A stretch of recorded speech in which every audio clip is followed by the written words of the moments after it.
જિલ્લા પોલીસ વડા જામનગરને એક અરજી આપી અને ફરિયાદ નોંધાવી છે કે મારી વિરુદ્ધ અમુક લોકો ષડયંત્ર કરી એઆઈ ટેકનોલોજીના માધ્યમથી સોશિયલ મીડિયા દ્વારા વિકૃત તસવીરો બનાવી ખોટા લખાણો દ્વારા મારી કારકિર્દીને નુકસાન થાય અને મને બદનામી મળે એવા હેતુસર પોસ્ટો મૂકવામાં આવે છે, જેની સામે મેં રજૂઆત કરી છે.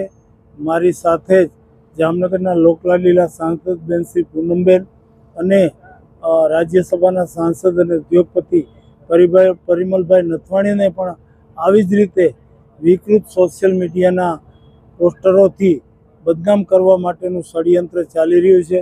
મેં જિલ્લા પોલીસ વડાની પાસે માગણી કરી છે કે આ ષડયંત્ર કરનારના મૂળ સુધી પહોંચે અને અમારા કોઈ રાજકીય વિરોધીઓ દ્વારા આ પ્રવૃત્તિ થતી હોય તેને અટકાવી અને એને નિયમ અનુસાર યોગ્ય નસિહત થાય એવા પગલાં લેવા મેં અનુરોધ કર્યો છે. ખાસ કરીને જમણભાઈ ફળદુ છે જે અગ્રણી એમના દ્વારા પણ આ પ્રકારની ફરિયાદ છે. હા, મેં જાણ્યું છે કે જામનગરના જાણીતા બિલ્ડર જમણભાઈ ફળદુ સામે પણ આ જ પ્રકારની પોસ્ટો અપલોડ થાય છે સોશિયલ મીડિયામાં અને એણે પણ આ પોલીસ ખાતાને અરજી કરી છે.